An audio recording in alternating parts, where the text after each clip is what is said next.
Iloilonewsline. Magapangalagad na ang programa nga Iloilo Night Watch sa syudad kag probinsya sang Iloilo. Gimaras Antique Aklan kapis syudad sang Bacolod kag Negros Occidental ilabi na sa sagwa sang pungsod. Ang ini nga programa magadala sa mga balita, impormasyon kag magasipad-sipad sa mga issues nga mangin patas ang presentasyon sa tanan kag mabatian sa Facebook page kag YouTube channel sang Iloilo Newsline. Ang Iloilo Night Watch mangin mata kag dulunggan sa mga listeners kag mga viewers kag ini mabatian halin las 8:30 sang gabi tubtob las 10 sang gabi.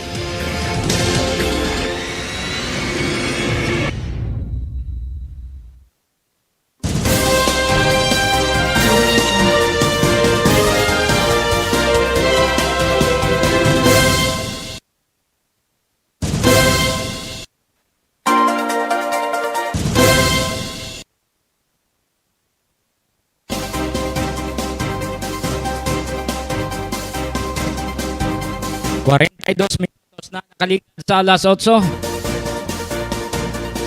Mayong gabi, banwa, mayong gabi sa atong mga listeners kag mga viewers. Kumusta na kamo tanan? Nagapamati na kamo sa atong pagwaragwag pagi diri sa Iloilo Newsline. Makitan kag mabatian man kita sa Gimaras Newsline kag sa YouTube channel sang Iloilo Newsline. Palihog like, share and follow para nga ma-notify ka mo pananglitan nga mayara nga mga insidente, may mga balita, kita nga gina-follow up, kag ma-posting, makitaan ninyo insigida. Luzon, Visayas, Mindanao, syudad kag probinsya sang Iloilo, probinsya sang Antique, Capiz, Aklan, Negros Occidental kag Bacolod, ilabi na sa probinsya sang Guimaras, maayad-ayad nga gabi.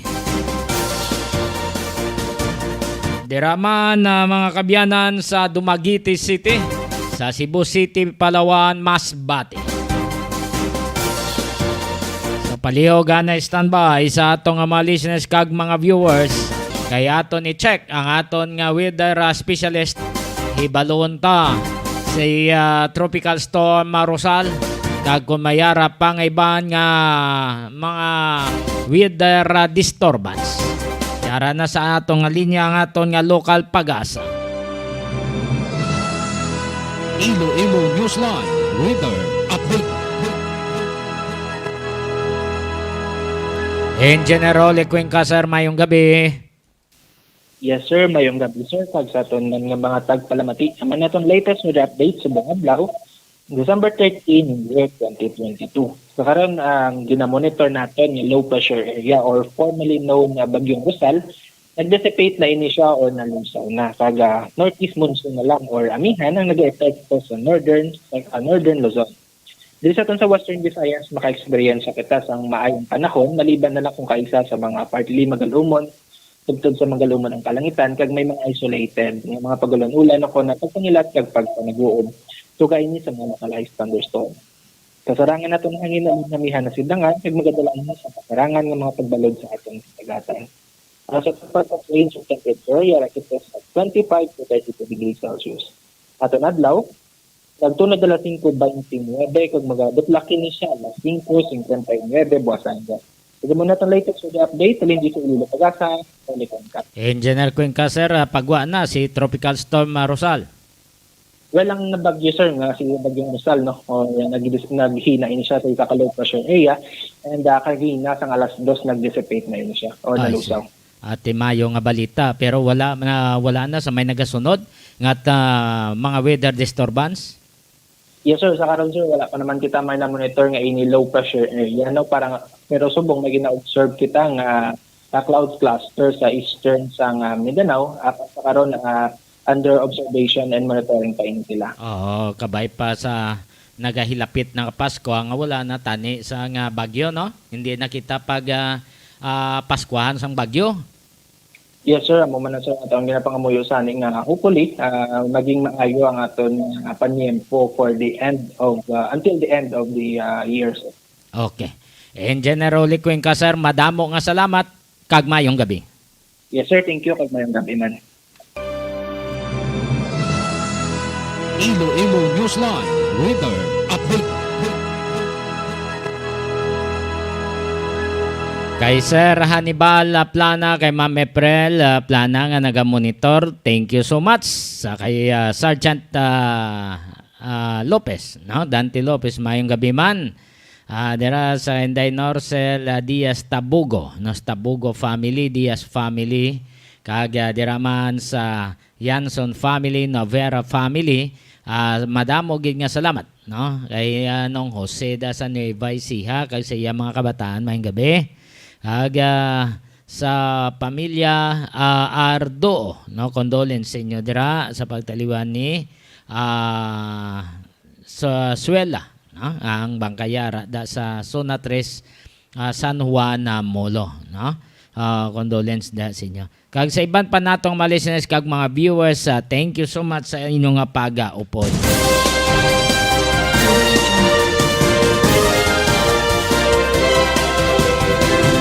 47 minutos na nakaligad sa alas 8 sa aton nga mga headlines.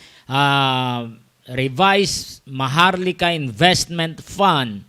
Ara na kuno gin-finalize ng bill para sa maayong version suno ini kaya sa minority congressman nga nagahatag sang iya nga komentaryo.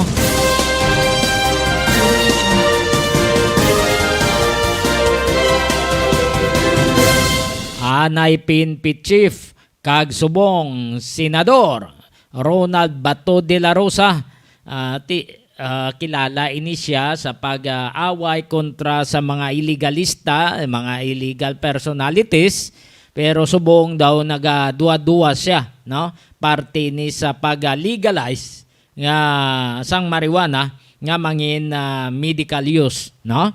So no kay Senator de la Rosa dapat butangan sang guidelines kay base abusuhan sang iban kag ibutang ginada sang mayo tun-an sa mayo sang mga himo ini sang IRR, no, para man nga hindi bla mabutang sa alang-alang sa ulihi ang gobyerno, no, kay base bla gamiton ini nga armas sa mga illegalista, ilabi na sa mga nagagamit sang illegal drugs. So check man naton ini karon ng dugang pang balita. Samtang PNP, Philippine National Police kag Philippine Drug Enforcement Agency, no, mag-ugyon ini sila sa pagpanglagas kung sino ang ara sa Rogues Gallery nga mga pulis o kung agent sang PDEA nga involved sa illegal drugs. Samtang ang mga pulis gin-subject nila sa drug bust operation ang o kung pila ka agent sang PDEA dito sa Taguig City nga sakop sang National Capital Region. Ang hipi nila to gin-relieve, no, by virtue of command responsibility, no, gin-relieve ang hipi sang PDEA di ara sa subong water lily upod sa iban pa niya nga tinawo ara sa Central Office.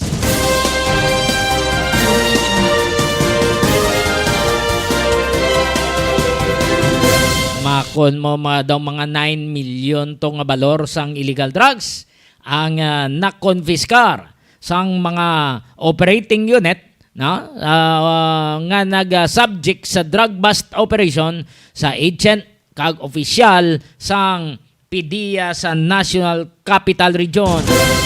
50 minutos na nakaligad sa alas 8. Kabay pa nga wala lang diri sa aton, no, kabay pa nga hindi matuod ang ginakuno-kuno na nga ang involved isa man ka uniformado, no, nga mo kuno nagaproteher sa mga illegalista, illegal personalities naman, no.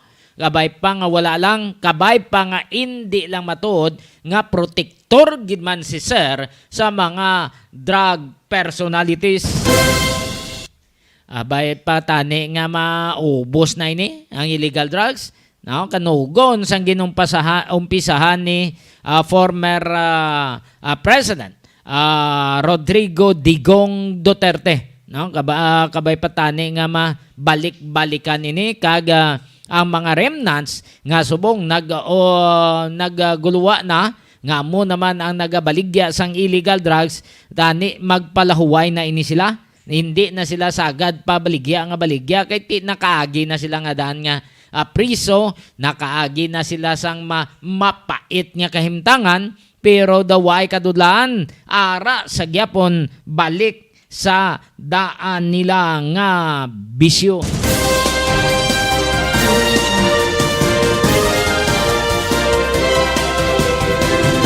Kwentayo minutos na nakaligad sa alas 8 ang ini nga time check ginadulong sa inyo sang Pinang sa Flower Shop.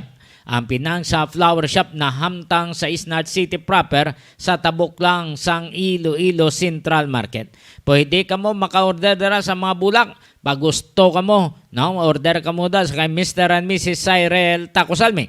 Pwede ka mo makatawag sa ilang nga number. Ari numbers nila 0920-825-6483. 0920-825-6483 kag 0916-786-8896. 0916-786-8896 Pinang's Flower Shop. Kay Chengda Claveria sa San Remillo Antique. Musta Cheng? Baboy mo Cheng? Okay lang. No? Kabay pang okay lang tanan mga idek mo da.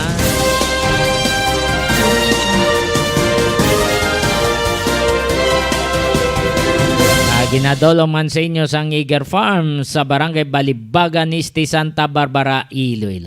Ang itlog sa Eager Farm barato kag preska. Pwede ka mo kabakal ka-order sa kaya William o kon Josie Lagman. Testingin nyo sa New Year. Iba na nila ginahanda ang itlog. Tag-isa ka tray. Ang balang ka mga daan. Mas temprano kung pila ka tray ang kwaon nyo kay tawagan ko sa classmate to. No, tawagan ko sa classmate to. Kaya para nga maorderan ka mo para ihanda nyo sa New Year nyo. Sa butang nyo sa babaw lamisa nyo. Huwag gid problema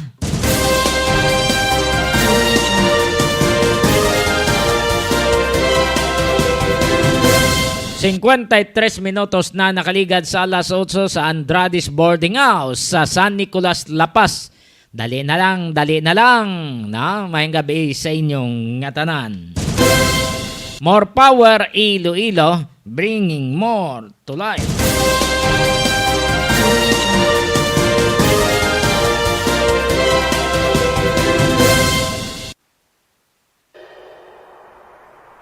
When we first arrived, we said we'd be more. And we were. We said we'd give you more. And we did. We even sourced 100% of our electricity from renewable energy, all while having the lowest rates in the country. But wait, no, that's not enough. This year, we're going to do more. But what does do more mean? It means more upgrades.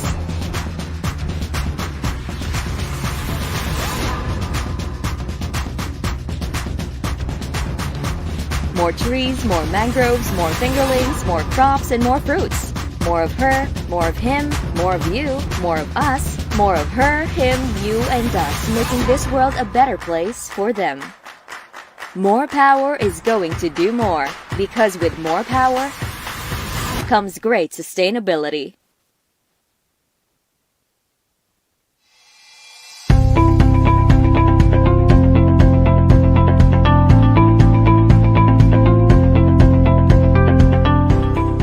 Health complex.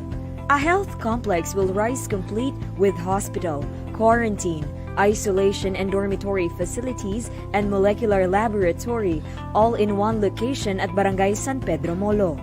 The 104-bed Level 2 hospital will have an intensive care unit and specialist doctors per DOH standards. Molecular laboratory. There's an urgent need for faster releasing of RT-PCR results to effectively and efficiently manage confirmed cases. With that, we converted the ALS building into a temporary COVID-19 molecular laboratory, hiring 34 medical technologists. Later on, the machines can be calibrated to test dengue and HIV. Contact tracing. We already trained 120 persons as contact tracers. The City Epidemiology and Surveillance Unit of the City Health Office is conducting aggressive contact tracing to locate all close contacts and manage confirmed cases efficiently and effectively. Patient transport. 6 ambulance units and 1 minibus are being used by the Iloilo City Emergency Response of the City Disaster Risk Reduction Management Office in transporting positive patients to healthcare or quarantine facilities. Modular Hospital. Iloilo City government and partners have started preparing additional beds for COVID-19 patients. This temporary hospital seeks to address the high health care utilization rate, considering the city-based facilities also cater to patients from 5 neighboring provinces in Panay Island. A 66-bed modular hospital, which is a 3-unit 22-bed per unit, will be built nearby Suoc quarantine facility. An additional 32 isolation beds will also be built in front of the existing one, also in Suoc. The isolation and quarantine facilities shall form part of the proposed hospital in collaboration with the Department of Health. Quarantine facilities. St. Therese Hospital, which has been non-operational for quite some time, has been lent for free and has been serving as a quarantine facility. This move is in preparation for possible increase in infections, which may be caused by the more contagious Delta variant. Iloilo City has put in place a total of 1,500 isolation beds, including close to 1,000 in government-run facilities and at least 500 private beds in various partner hotels in case of COVID-19 surge. This will cater to mild and moderate cases to give the already overwhelmed hospitals a breathing room. City-run facilities have provided lunch and dinner meals, medicines, vitamins, hygiene kits, and medical checkups.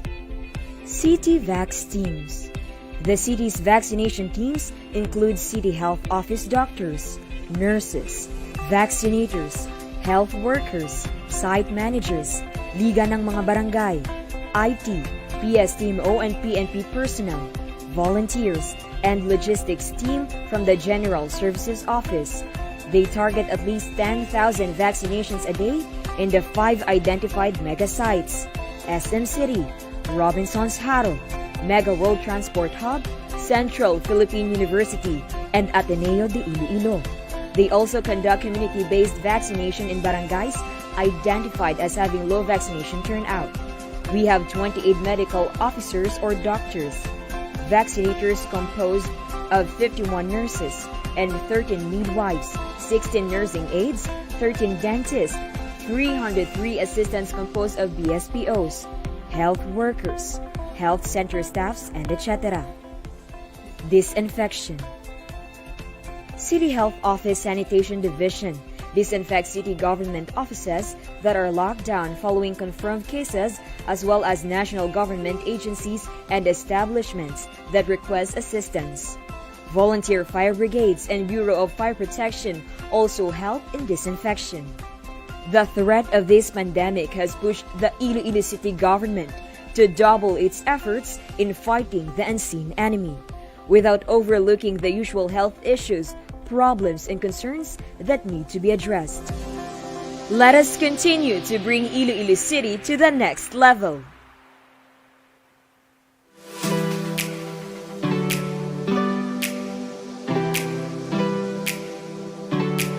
Gusto mo bala sa manamit nga donut nga dalon sa imo pamilya? Hindi ka na mabakal sa iban pa. Bungod bukas na para sa tanan ang Mars Pastries nga napahamtang sa sulod sang Ceres Terminal sa Barangay Kamaligaro, syudad sang Iloilo. Ano pang ginahulat nyo? Dali na! Mabakal na kita sa donut sa Mars Pastries. Pasalubong nga may pagpalangga sa imo pamilya. Mars Pastries. Barato na, manamit pa!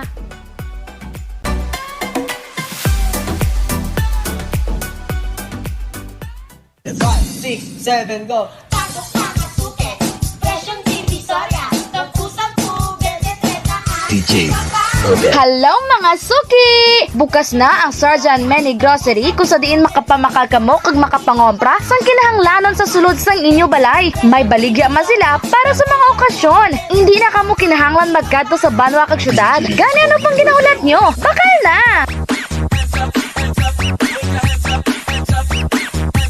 DJ Robert.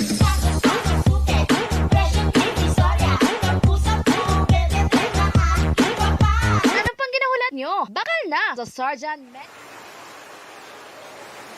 Ang Iloilo Terminal Market o kung super ang isa sa pinakadako nga merkado sa siyudad sang Iloilo na may aras sang 1,089 ka mga stalls nga natunga sa nagakalain-lain nga mga market section. Almost 20 years nga nagligad sang ulihin nga ginrehabilitate sa city government kag nag-occupy sang 1.78 hectares nga ginalakipan sang Mabini, De Leon, Puentes, kag Rizal State City proper.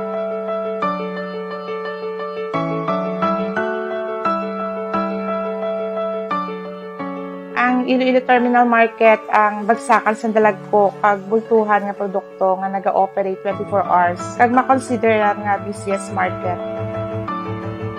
Pinakadtuan ini lamang sa mga manugbakal bangod sa barato kag kompleto nga mga produkto. 10 years na ako hindi na nakapangumbra sa super. Mga vegetables man kag assorted lang, sari-sari lang, madamo man. Dili man ko kakuha sa super. Ako si Dante Manggalisan, nagapangidaron 69 anyos. Duro gid ang nabulig sa market sa akon kaya napaskwela ang kabataan ko kay subong may mga ubrana. Di nagapasalamat gid ako sa ini nga market nga nakabulig sa akon. Bati-bati sa nga namon nga i-revisit ang supermarket kung iba namon nga mga upod nag-alang-alang. Nga base dila sa uling, di sila kabalik, kabadulaan ka pangabuyan. Sa bulig ni Mama Maricel, kaya mga staff, nga painsindi sa amon, pagwapuhon lang ang aton nga market. Kung magwapo ang aton nga market, magaduro na sa uli ang mga tawo nga customer naton nga mag-alabot diri sa supermarket kabang pamakaan para makakumpit kita sa mga mall. Ang Local Economic Enterprise Office amo na ang managing umbrella sa 7 ka public markets kag isa ka slaughterhouse diri sa siyudad sang Iloilo. We are committed nga maghatag sa maayo nga serbisyo sa mga Ilonggo paagi sa insakto kag proactive nga management style sa ating mga personnel kag stakeholders. Sa kayo, mas dami ang development kung may ara ang kalayon. Amo na ang gusto ko para nga mas komportable pag ang isa ka mabumalakal diri sa super. Handom sa ating pinalangga nga Mayor Jerry Treñas nga maging highly urbanized sa tuig sang 2028. Kag pati man sa iya handom nga mapanami kag mapamodernize ang ating mga merkado diri sa siyudad sang Iloilo. Luckily, ang dream naton nga amat-amat na nga manging realidad bangod sa padayon natin nga pagsuporta sa mga inisyatibo nga nagapamaayos sa mga infrastructure kag business process diri sa ating siyudad. Di nagapasalamat kay kami sa amon nga palangga nga mayor, rehabilitate sang super nga ang tawo nga diri nga mga bindot hindi mamuduraan pisto makabalik mo yapon sa nga baligyan.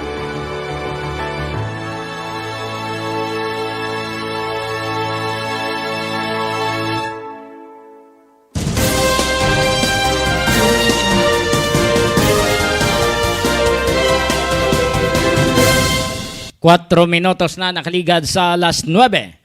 Cheng, idlag ko ng mga idik niya na ni Cheng. Mayad lang ang pagpamatid. Cheng, kag sa imo pamilya, mayong gabi sa inyong tanan. Kabay pa nga okay lang kamo dira tanan-tanan. Si Senator Ronald Bato de la Rosa nagpautwas na di parte sa legalization sa marijuana nga mangin medical use. Isa ni siya ka vocal nga tawo sa bato no kontra sa illegal drugs. Sang siya ang PNP chief, madamo gid na nagpa-redress dito. Madamo nga mga personnel man ang nadalahig na di. Subong daw tinguan nga mangin medical use ni kay ginagamit ni ang marijuana sa nga iban latong may mga hapo bla kabay pa nga okay lang nga babay pa nga wala sa may mabuso kon si Senator Ronald Bato de la Rosa pa. Yari si Senator de la Rosa.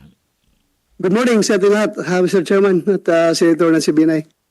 Alam ko itong grupo na ito ay tapos ka na sa parang mga pro, di ba, Mr. Chairman? Opo, Ito na naman itong grupo, yung anti. May pro pa kunti dito. Hindi mo po Hindi anti. balance po ito. Balance.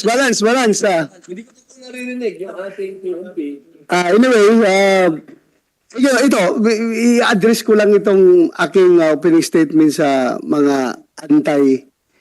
Anyway, you have your enough reason to believe. Bakit talaga kayo anti? Para naman, lahat naman, yung pro at saka anti ay puro para sa kabutihan natin lahat, di ba? But sa akin lang is, try kaya natin, let's open our hearts and minds to this possibility.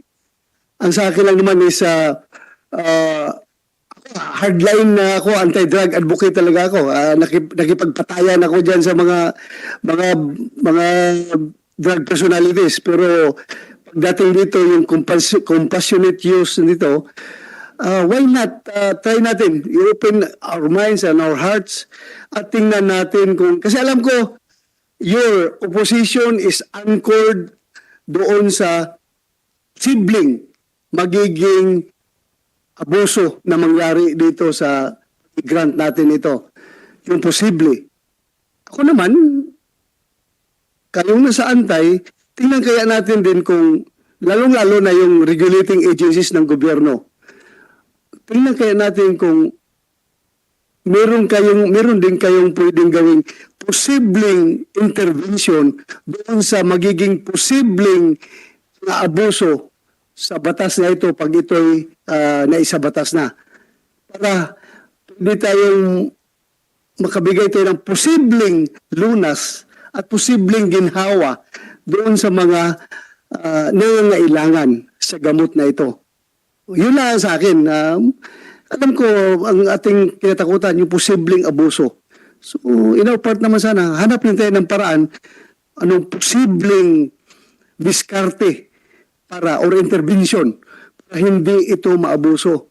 So let's ganon, kuan tayo, level up tayo kasi pag sabihin kasi ninyo ang regulating agencies ng gobyerno na sarado na yung utak ninyo dahil talagang malaking posibilidad yan na maabuso talaga yan. At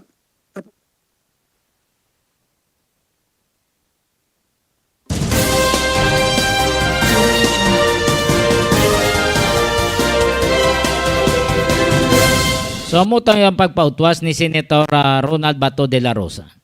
May posibilidad nga abusuhan yun eh. Kung hinali illegalize ang paggamit sa marijuana, iban nga way ginahapo, mapahapo-hapo pro. Ang iban nga way masakit, base masingsa may masakit ko, kinanglan ko magamit sa marijuana. Yamakon mo na. Amo, ini ang ginapananaw ni Senator Ronald Bato de la Rosa. So, hindi man naton ma-question, no? Ang iba naton nga mga mamalida, no? Mga congressmen, senador nga magpabor sa pag-legalize sa marijuana for medical use. Ti mayaraman nga balasihan mo sa iban nga pungsod to mo ni gin-legalize na nila. Di way man nagakulugan kung nag-legalize sila to sa marijuana, masunod man kita. Kaya nga aton dire para sa benepisyo sa kabilugan, no? Kung mayad malang tiupdan pero sa aton nga pagtanaw nga posibleng mabusuhan the same also nga pananawa ni Senator Ronald Bato de la Rosa, alang-alang sigihon mo pa na kung nali nga busuhan malang na.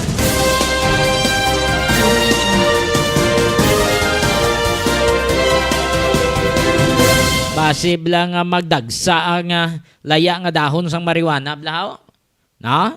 Madamo ang magpananom sini para siling way nagagi sa mga parmasya. Direkta baligyanay na lang ba? Possible nga bricks by bricks na nihaw. No?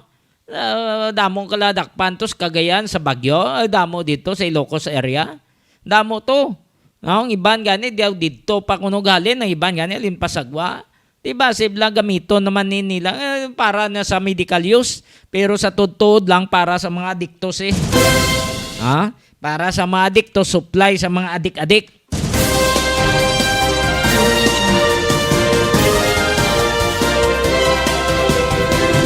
Ini nga balita ginadolo man sa inyo sang Seal Diaz Poultry Supply. Ang Seal Diaz Poultry Supply nahamtang sa barangay Bagakay, San Dionisio, Iloilo.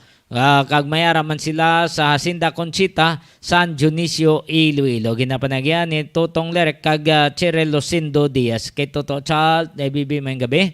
Kag nagabaligyan ni sila sa mga feeds kag bulong para sa kasapatan. May barbershop man da. May ara madahatan cold. Away pagili no, cold lang nga cold anay. Cold lang. So may ara man da sila nga ginaposting para sa wala kwarta bla. Isang piso lang makainom ka na cold nga tubig. Kag sa atong mga listeners man sa mga taxi drivers, sa mga jeepney drivers nga nagapamati sa atong pagwaragwag mayong gabi kay Major General Canyeso. No? Zacarias Canyeso. Simple lang si sir. Bay pa sir nga okay ka lang da sir. May lang bakasyon anay. Simple lang tao niya din si sir Zacarias Canyeso. Anay City Director sang ICPO. 12 minutos na nakaligad sa alas 9.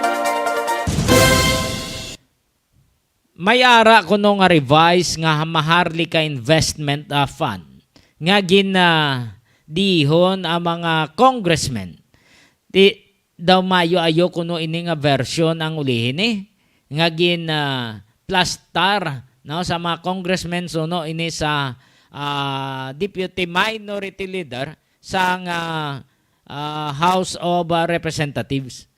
Di sandig siya pananawan kag sa andig man siya nga nabasahan niya daw okay niyang ulihi.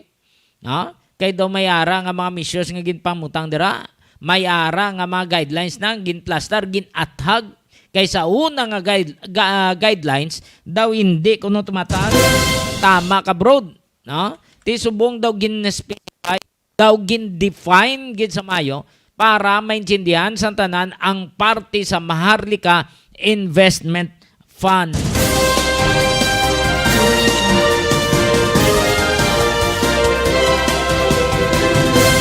Yari si First District Northern Samar Congressman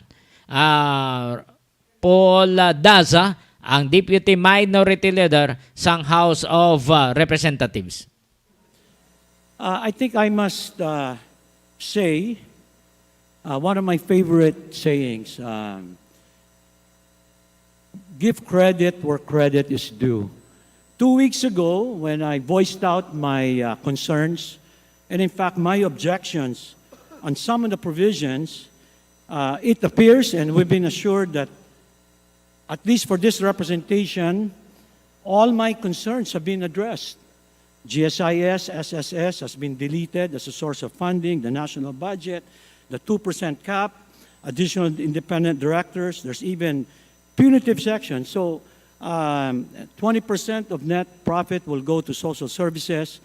So I would like to commend the sponsors, the leadership, in listening to the inputs, not just from this representation and the other colleagues, but also from the public and the stakeholders. So thank you for that. I feel like this is now a much better version, and I think it's something that I can support. The answers were very clear and addressed, I think, many of my concerns, and in fact, I think the public's concern. So I think in winding up, Mr. Speaker, I think pwede ko pong sabihin sa aking mga kababayan, nakinig po ang mga congressmen and congresswomen sa Kongreso. Umiral po ang demokrasya.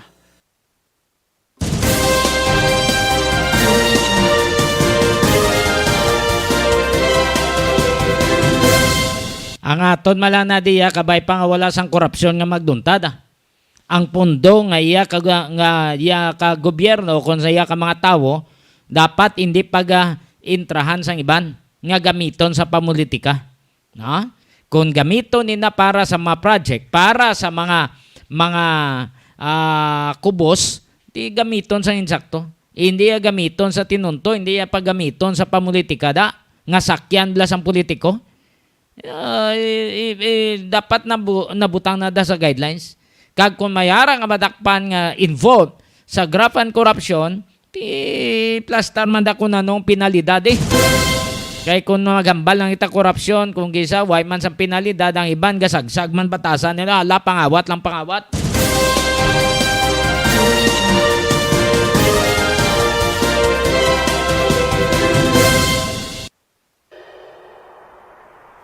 When we first arrived, we said we'd be more. And we were. We said we'd give you more.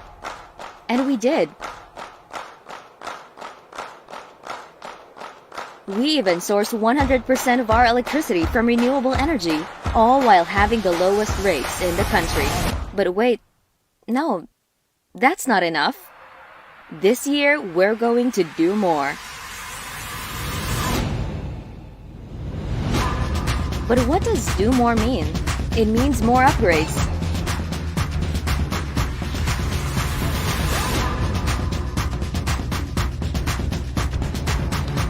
More trees, more mangroves, more fingerlings, more crops, and more fruits. More of her, more of him, more of you, more of us, more of her, him, you, and us, making this world a better place for them. More power is going to do more, because with more power comes great sustainability.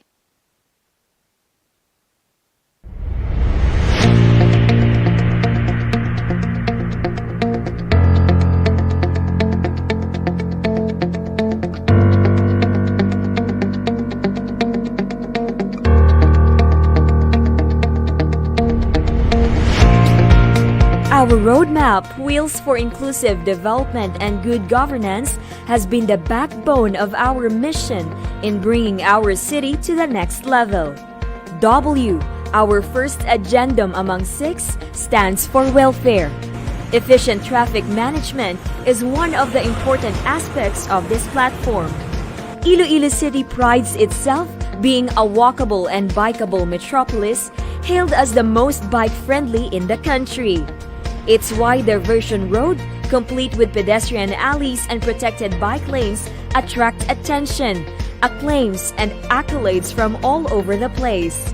Ilonggos and visitors can stroll along spacious sidewalks without eyesores and lighter sights of the busy streets because of less traffic, while bikers are safe in sharing the roads. Here are some specific actions made to achieve efficient traffic management. An intelligent transport system is in the works for a centralized coordination of related choke points and gray areas in the field. This is one of the major features of the iCare Command Center at Gaisano Business Hub. Iloilo City is creating its Traffic Academy for knowledge and training of traffic personnel and drivers through annual refresher courses. The initiative will be established at Technical Institute of Iloilo City, Barrio Obrero Campus. We will be the first LGU having this kind of program. City Hall has provided 20 motorcycles for traffic personnel to perform their duties and conduct check of road conditions, especially on areas that experience congestion. 20 bike patrols are doing regular rounds along Esplanade to ensure enforcement of public safety. 2 patrol vehicles are being used to respond to assess and address urgent situations. The Public Safety and Transportation Management Office, Task Force ASIS, and Office of Barangay Affairs implemented the road clearing operations upon the orders of the national government. Iloilo City's efforts got 83% rating from the Department of the Interior and Local Government or DILG. For the displaced sidewalk vendors, due to the clearing operation, they were provided a new space. Financial assistance was also given to them so they can start anew. As Iloilo City levels up, it also gets to face more concerns, especially with regard to traffic. The city government has sought the help of the Metropolitan Manila Development Authority, or MMDA, in crafting a traffic plan in August 2019. City Hall personnel attended a traffic management seminar with the guidance of scientific and engineering experts. Slowly but surely, officials are optimistic this will give resolution to traffic problems. Iloilo City is geared towards developing more open spaces and access for pedestrian as well as alternative thoroughfares for riding public. We ensure that our city is highly livable and has competent value for safety, peace, and order. Level up Iloilo City.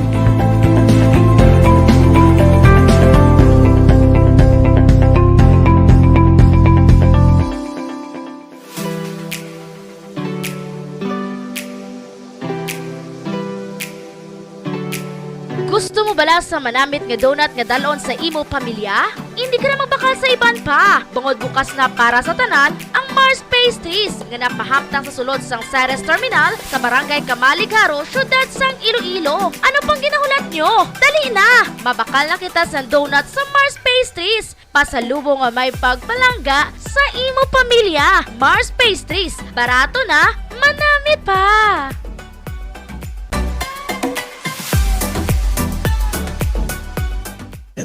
6, 7, go!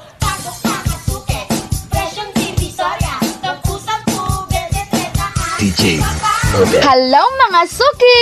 Bukas na ang Sarjan Many Grocery kung sa diin makapamakal kamo kag makapangompra sang kinahanglanon sa sulod sang inyo balay. May baligya man sila para sa mga okasyon. Hindi na kamo kinahanglan magkadto sa banwa kag syudad. Gani ano pang ginahulat nyo? Bakal na!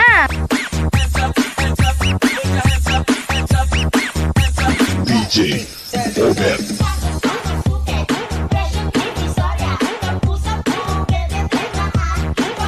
Ano pang ginahulat nyo? Bakal na sa Sarjan Many Grocery. Hello!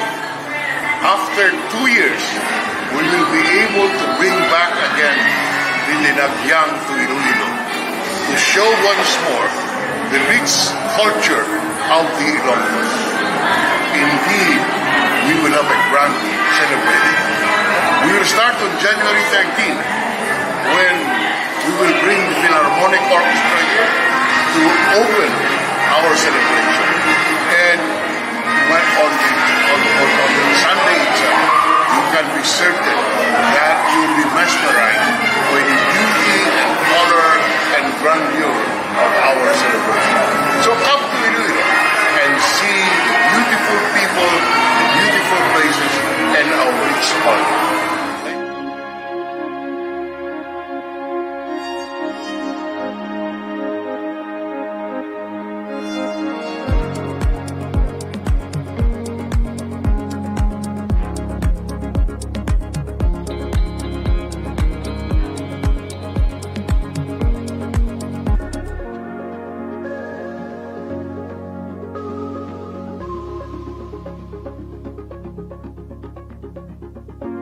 Our planet needs more.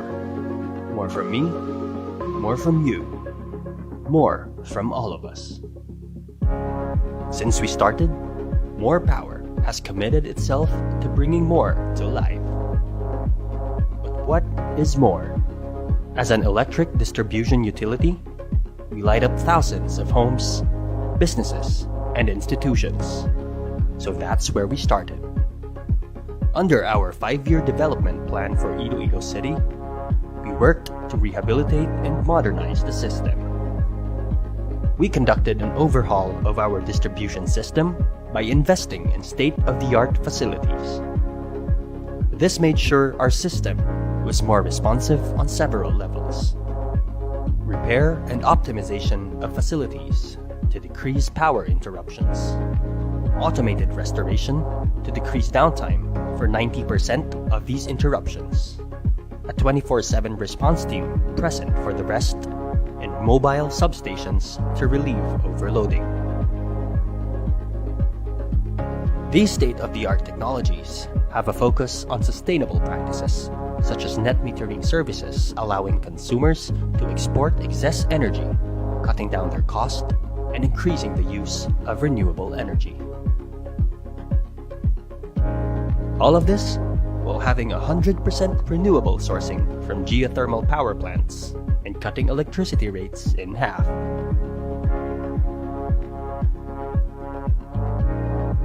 This made sure that the energy we supplied was more reliable, more accessible, more sustainable, and more affordable. And we will continue to endeavor in incorporating renewable energy into our portfolio for the long term. Our services are only limited by our technology, and when we upgrade, we can bring more to your life. We partnered with LGUs to streamline the application process to make electricity more accessible to all of our consumers. We are not afraid to take on pilferage syndicates. We collaborated with the LGUs to convert these illegal connections to legal connections. Justice and fairness must be the standard. Through the streamlined process, paired with our efforts to apprehend pilferers and crack down on illegal connections, we have reformed the energy sector. Now those who were forced to live on illegal connections can now take pride in being legitimate consumers. We are also not ignorant of the crisis our city and consumers have been facing. We feel your struggle, and we are here with you as partners. And that's what gave birth to the Partners in Power Foundation.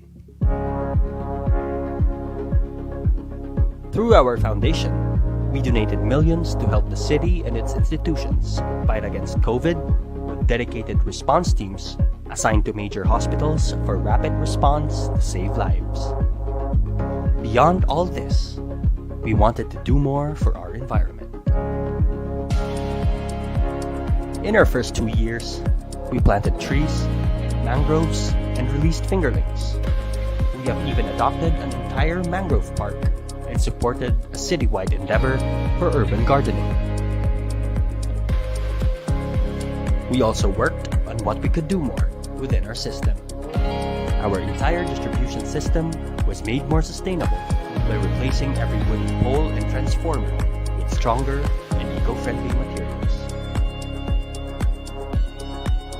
And for every wooden pole we replaced, we committed to plant trees for each one of them. And you are a part of this too. 1,400 of us worked together to donate flower pots for bike lanes throughout Iloilo City, along with encouraging our workforce to bike to work. But still, there's so much more to be done. Our mission stays the same, to bring more to life. As long as we work together, we can do more, we can be more.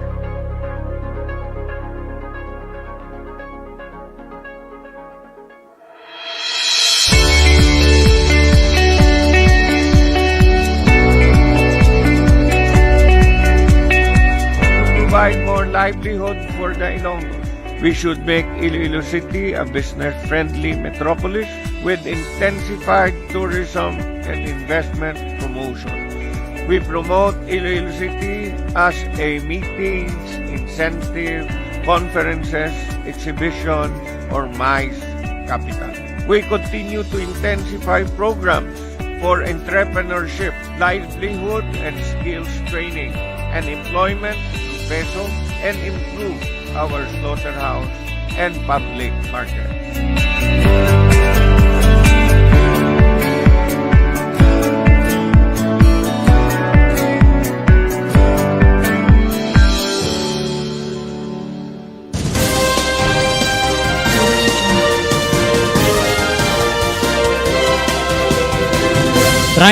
Minutos na nakaligad sa last 9.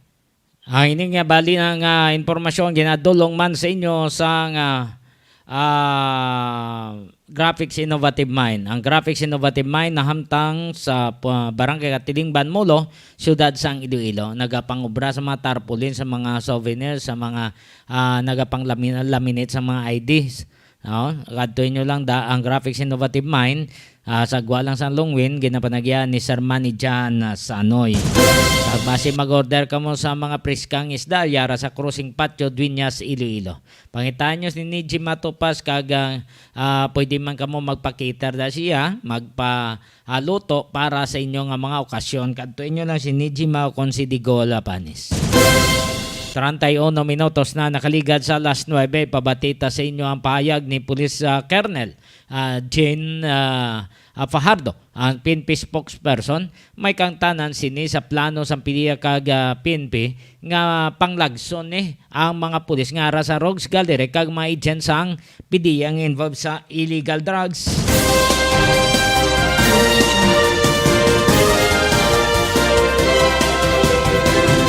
Isa diri sa nadalaman sa interview kay Colonel Jean Fajardo, ang natabotob lang ang ginsubject sa drug bust operation ng mga PDEA agent dito sa Taguig City, sakop sang National Capital Region.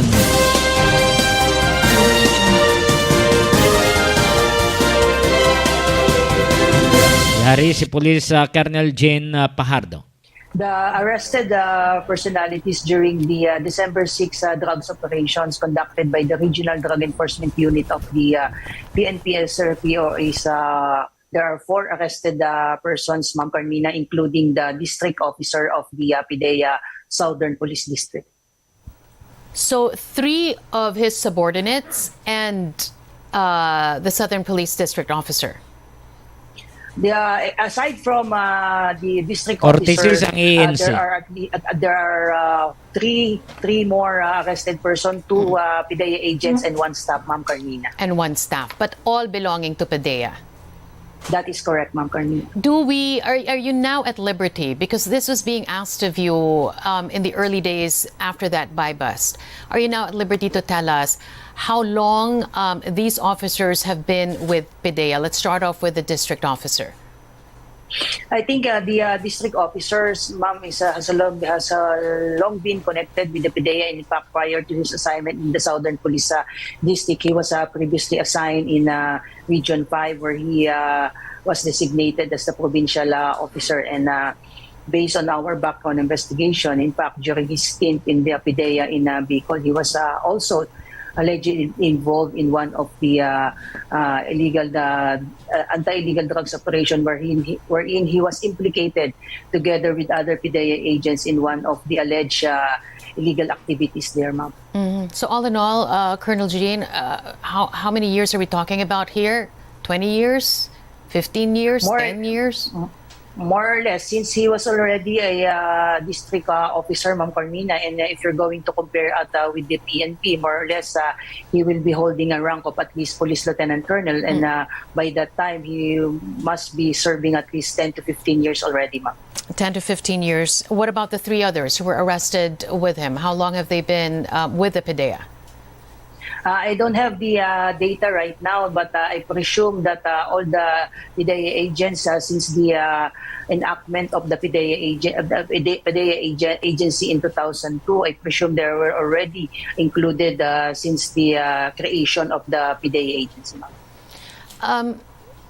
We know about the test buy that happened, right, before the buy-bust operation, but prior to that, how long have you been conducting your surveillance operations on the district officer? That is correct, Ma'am Carmina. Prior to the conduct of the actual buy-bust operation on December 6, there were at least 2 test buy operation conducted targeting the said district office, and there were 2 successful test buy conducted prior to actual buy-bust operation, wherein our asset and our police operatives were able to buy at least 50 grams of shabu from the district officer mentioned. And during the December 6 operation, in fact, it was him who even encouraged our assets to to order at least 100 grams since the assets already gained the trust and confidence of the district officer, and it was him who even encouraged the at least doubling the usual order of our assets, which is from 50 to 100 grams. So how long has Enrique Lucero been the Southern District Office Chief again, Colonel? I don't have that information, Ma'am Carmina, but what the officer of the RDU gave me is that at least they conducted surveillance and case built up around 1 month prior to the actual bypass operations. Is it safe to assume that throughout the Duterte administration that he was the district officer or the district chief then? I cannot assume that information, Ma'am Carmina, without the information given to us by the PIDEA. I think it would be the PIDEA who's in the better position to answer your question, Ma'am Carmina. But insofar as the investigation is concerned, Colonel Fajardo, do you now have more leads that would point to a wider network emanating from the operations of this SPD district chief? What is the positive outcome on this operation is that we welcome the cooperation and collaboration of the PIDEA leadership through their new district Director General, Police Major General Moco Lasso. In fact, he was here yesterday at PNP Camp Crame to once again strengthen and the cooperation between and among the PIDEA personnel, particularly those assigned in the field ground, so that in case there are police operation involving PIDEA agents and police operation involving our police operatives, there will be a harmonious relationship between the two agencies, and we will at least prevent any misencounter between the two agencies. There was an informant, and I believe that, of course, you're not going to tell us where that informant came from, right? And we respect that.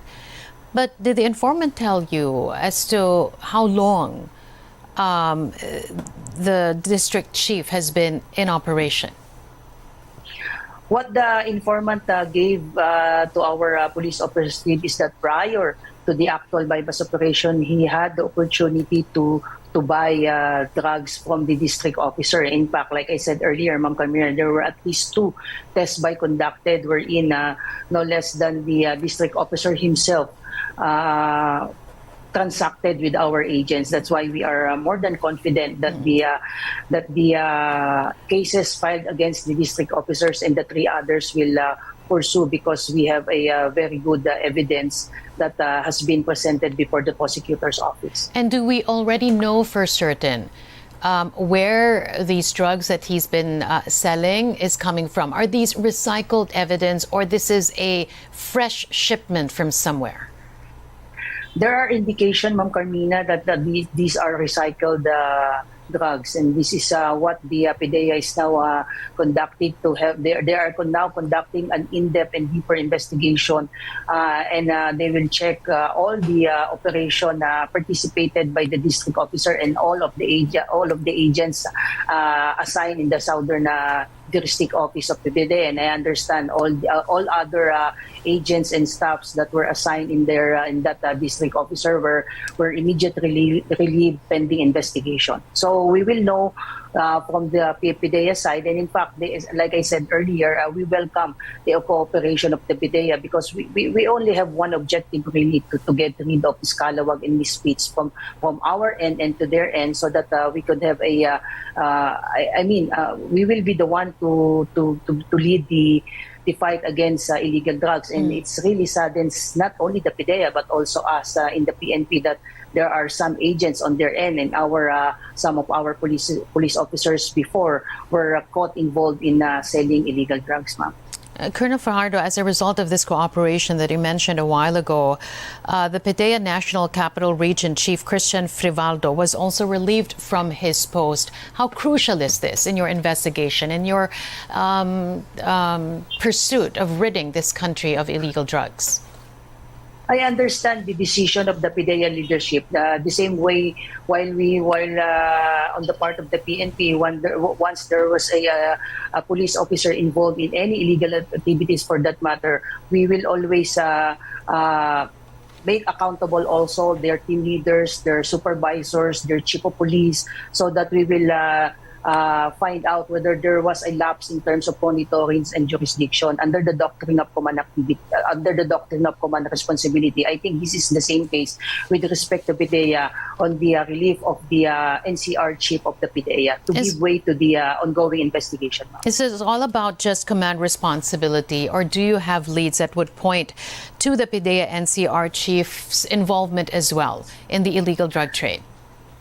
Right now, it's too early to answer that question, Ma'am Carmina. But suffice to say, we are only, as of this early, we are only looking at the possibility of failure to supervise on the part of the NCR chief. But in the course of our investigation, the joint investigation with the PIDEA, if there are any incriminating evidence that will point direct participation in the illegal activities of the district officer, then I'm sure the PIDEA will not countenance this, Ma'am Carmina.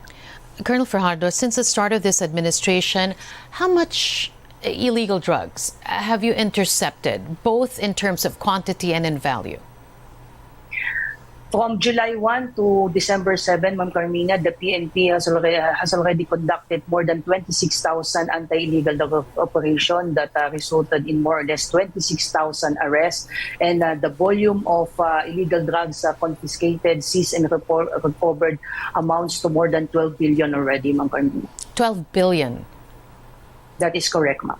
And you've been in the force for quite a long time now. Is that a huge amount that we're looking at here, given the short amount of time? That is a big amount already, Ma'am Carmina. If we compare that in the first semester of the year, that this is really a big leap in terms of the high volume of illegal drugs confiscated. And that is including the 990 kilos that was confiscated last October. That's why this contributed to the large volume and amount of drugs confiscated recorded in the latter part of this year, ma'am.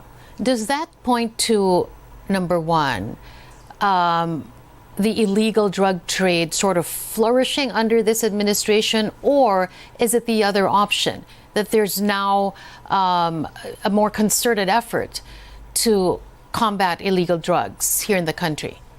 This is a replay. Interview sa ANC kay Colonel Jen Fajardo, spokesperson sa PNP. All of the law enforcement agency, together with the help of our LGUs and our community for that matter. That is why we keep on appealing for the support of the public to help us, because the illegal drugs is not the only problem of the PNP and the PIDEA. And the large quantity of shabu and other illegal drugs confiscated from July up to December this year, it only proves and only indicates that the whole of nation approach now being employed by the government and other law enforcement agencies is an effective tools to combat, if not minimize, if not totally eradicate the illegal drugs problem in our country, ma'am. Does that also point to the Duterte administration's drug war as being a failure, despite the bravado that was showed then? We don't want to categorize that the anti-illegal drugs of campaign during the time of the former president is a failure. In fact, if we will see the numbers recorded in the last 6 years, it would only it shows to us that the illegal drugs campaign during the last administration succeeded in terms of the number of arrests, the number of amount and volume of drugs confiscated during the 6 years. And in fact, and this present administrator, what we keep on telling, that we will try to sustain whatever gains of the previous administration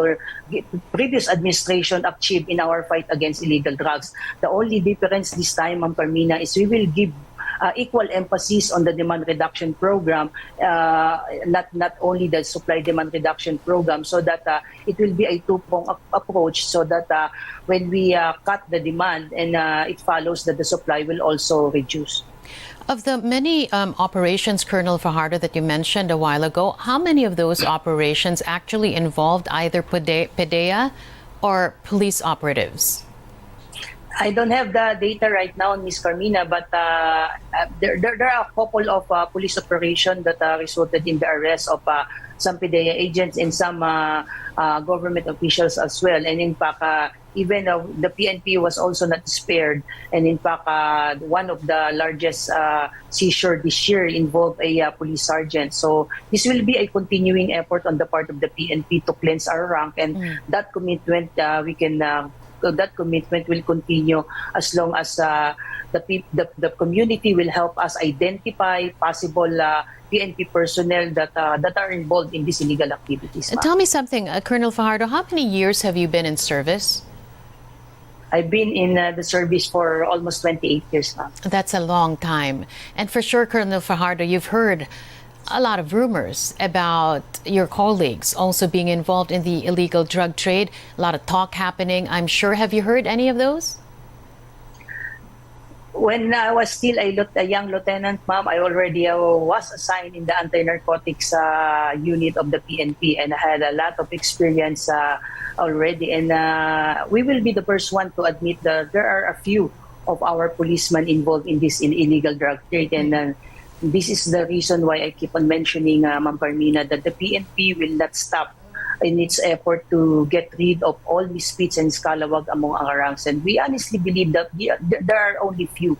This is not the picture of the whole organization. And we want to assure the public that under the leadership of the Police General Rodolfo Azurin Jr., our efforts to clean our rock will continue, ma'am. Why do you think that that's been a challenge up to now? What makes the organization fertile ground for those who want to recruit operatives into the illegal drug trade? We are aware, Ma'am Carmina, that the illegal drugs entails a large amount of money. Probably some of our police personnel were enticed to engage in illegal drug activities. Probably some of them were engaged in vices. Some of them probably were enticed to the call of money. But this is not an excuse, Ma'am Carmina.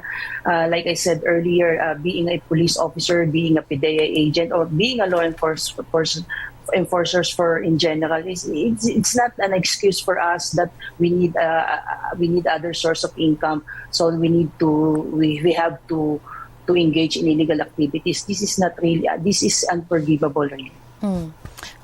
Let's go back to the cases. A lot of buy-bust operations in the past, 6 months alone, 5 months alone.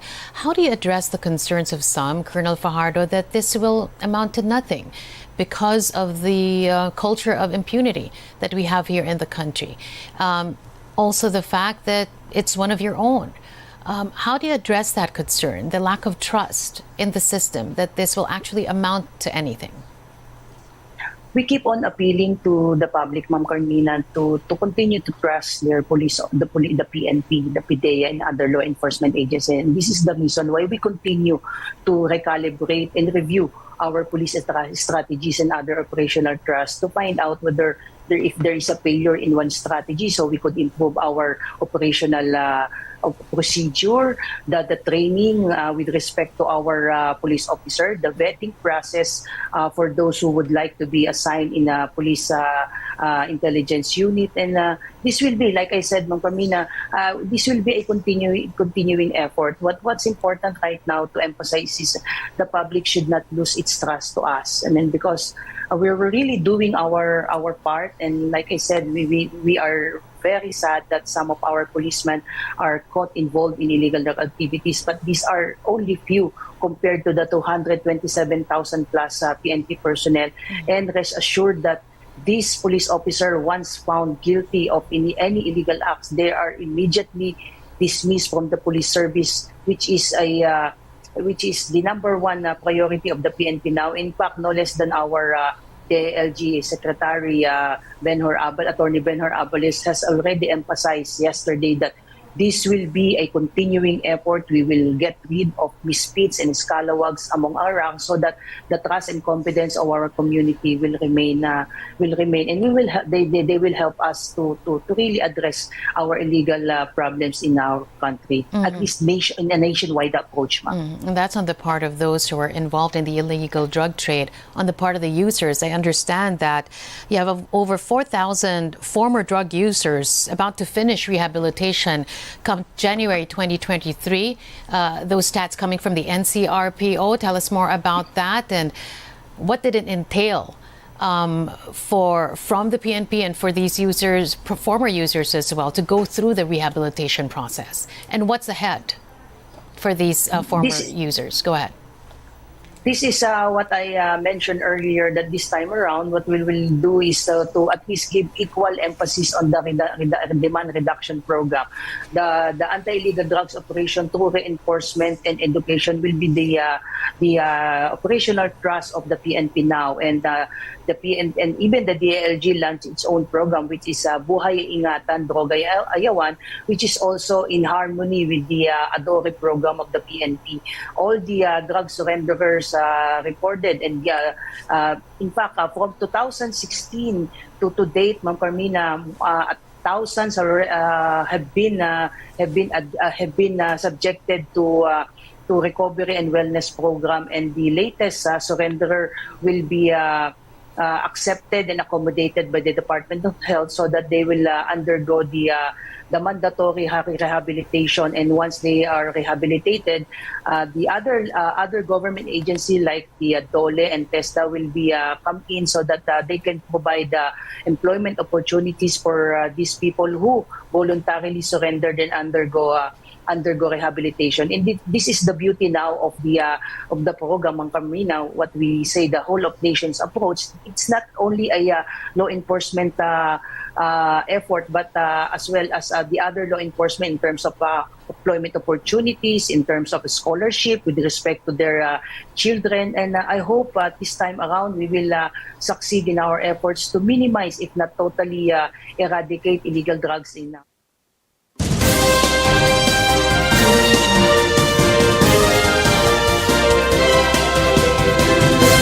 Nabatian si Police Colonel Jean Fajardo, ang PNP spokesperson. May kang tanan sini sa buy-bust operation nga ginkandak sa police batok sa PDEA. Kag ginaako man ni Colonel Fajardo nga may aragin man niya sa kalawag. Hindi madula na niya sa mga organization, hindi madula. Pero matamat naman kuno nila ginatadlong. Kag kabay pa nga ang tanan-tanan to nga gin subject sa grievance committee o kung sa investigation, kabay pa tani nga nagkala-dismiss na to. Kag kabay pa tani nga wala to sila kakwa sa benepisyo, kaya ang batita nga iban nagkuha pa benepisyo.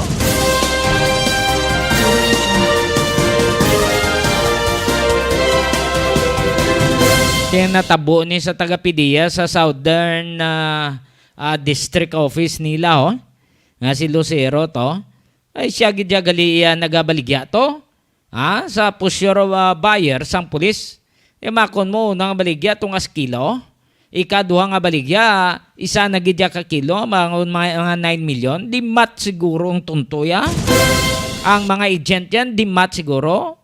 Pariyo man na sa una bla, no? Sa siyudad sang Iloilo, pariyo man na sa una, ang ginahimo nila, ginabula ka lang nila. Abi mo, tutuod, gidang ila kampanya, galit na. Urat datsoy. Galing kampanya nila, pakulahaw. No? Kuwaan, baybasan nila, taga pila lang kalibo, kuwaan nila to sa ilang padrino, tagpilaya ka, linibo ya kada simana. Makon mo na. Kay Rosa Santiago, kay Leslie Londonio, mayang gabi. Kay Nang Jo Fonteveros, mayang gabi. Dali na lang ng Jo, no? Dali na lang git. Alingan na iwakal ko to ng Jo. Kay ko pakukbalo.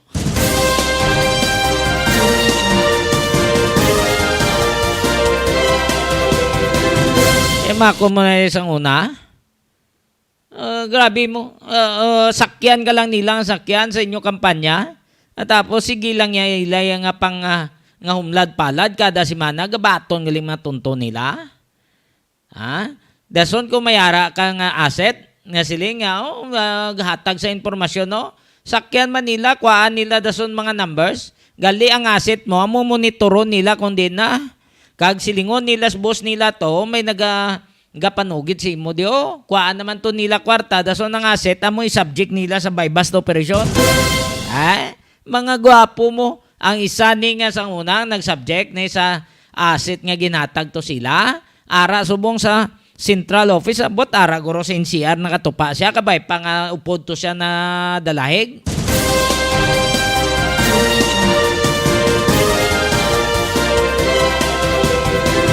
Ang ginamuno tapidiya nga tuntugid kada pa Marso 14 gumlad palad kada Disyembre 22 to 24 baw damo sila gapilila hasta traffic enforcer gapilila mo makon mo na may ito gani kinabungkag mayara pagidman nga nagkalabilin sa pag-abiya na sa palangakuan ni President Rodrigo Duterte mayara pagidman nagkalabilin pero ang kalabanan to nga mga dalagko gid ubos-ubos gid sila.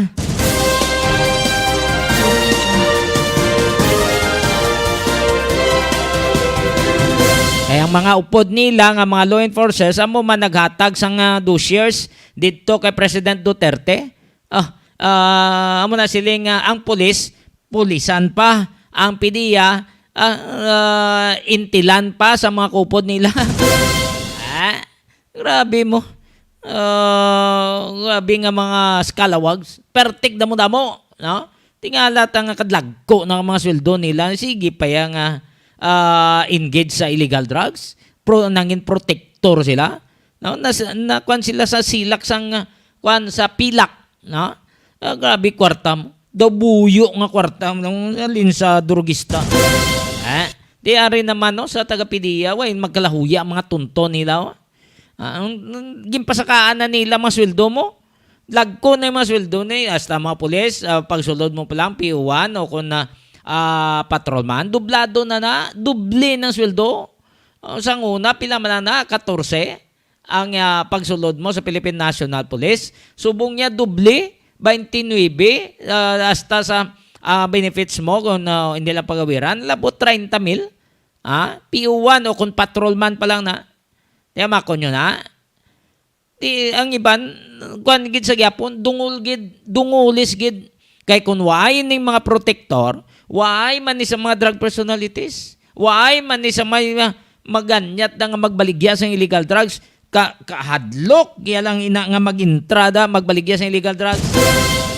Kung why man lang sa protector, nagakinanglan na sila mga protection racket man mo. No? Kay kung why sa nagaprotect sila, budlay sila nga magpagwa sang ilas tax. Di mako mo sa una to hasta mga kabataan, tag 10 anyos, 11, 12, 13, 14. Ginayin mo nila drug courier. Kabay pang hindi na ni maliwat. No? Why na ni dapat sang matabo pa kung hindi pagpabayan sa aton nga mga law enforcement.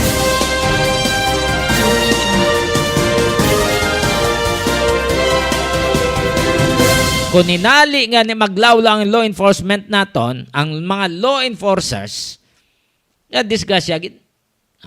Maglawlaw dito dito Southern District Office sang PDEA. O astang ilang NCR chief undi dala sa relief order. Normal man lang na kuno galing kiti kalaway bla nga involved sa illegal drugs ang imo nga matinawo. Kag sila mismo sandig sa kay Colonel Jean Fajardo amo ang nabaklan sang illegal drugs gin subject sa drug bust makaduha ka bises di mat gurong tuntoya alin 50 gramos lingati mo na 100 gramos kilogram tungas kilo sa uli isa nagig kilo gataas ang demand niya ba damo gid balayran may ara nga ikaduhang balay.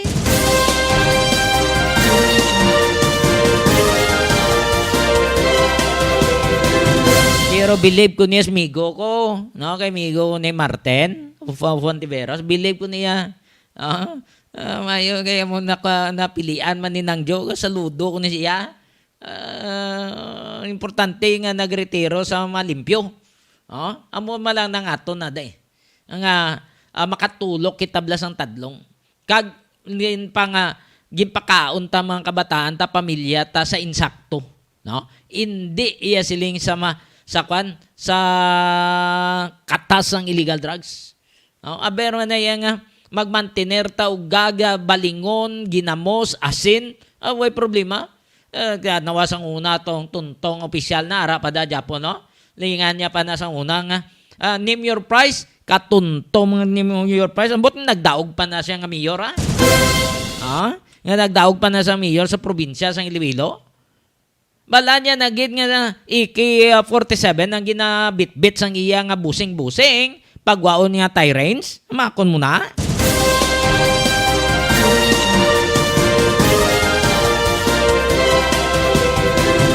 Kaya nagwa sa investigation nga pusil. Siling singo niya name your price. Hindi, ginsabat siya sang inyo alagad kag iban pa to nga bisan magmantener kami asin, ginamos, uga. Importante nga limpyo korason namon kag mga kabataan namon. Malimpyo, may proud sila sa paghambal nga tuod ang kampanya, no? Parte sa illegal drugs. Tiling ka sa grade 1 illegal drugs, saling ka sa hasta mag-high school, hasta mag-college. Anay ka nakatapos ka na college, illegal drugs man Japon. Di makon nyo na. Tingong why si Digong, why si President Duterte, why tanang mag-uluntat mga sapat nila dyan. May man to mag-uluntat sila to. Tika, at least, naganagan. Tika, kung mga kigamot. So, insakto na mo, pasalamat inyong pamilya. Tutod na, damo ka prangka. At least naganagan. Sa una sa barangay, di bala magsulod ka, do ka delikado gen. Subong daw okay na. Kabay patani, matawuhan ka mo. May ginoo. Mahuya ka mo sa inyo pamilya, mahuya ka mo sa inyo kabataan, ang inyo apelyido, ang mo ginadala nila, hindi bala?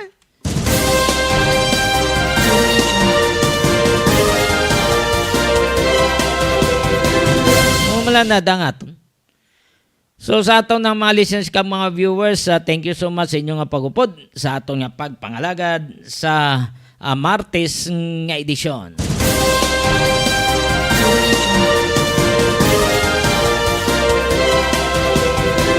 Lodleaf Trading and Services, sa mga kadako nga construction firm, nagapangobra sa mga balay, nagapang construct man sa mga mansion kag mga merkado.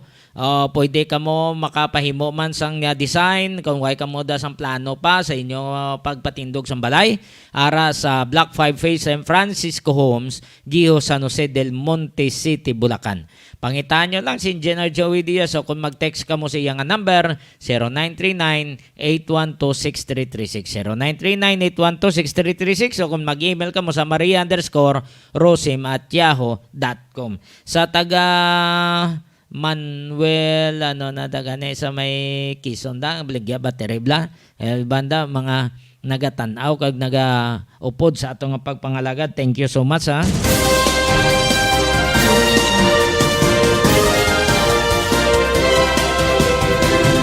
Kay Sir Joseph Oiko, kay Sir Radney Santarin, mayang gabi, kay Gigi Kadjinte, kay classmate. Mayang gabi, salamat sa inyong pagtanaw sa Class 88 sa 88 sa Manapla National High School.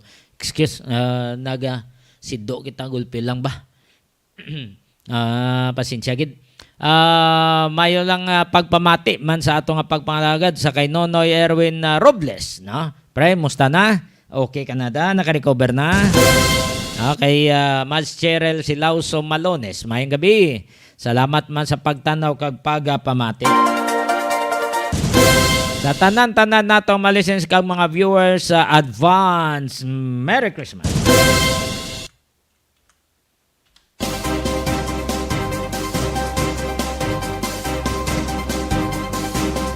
Wala na kita sa antiniyon sa atong pagpangalagad. Upod lang kay Toto Boy Chef kag Nonoy MJ atong technical partners. Iniyang inyo alagad Johnny Yanson Diaz. Madamo nga salamat kag mayong gabi Pilipinas para sa Iloilo Newsline.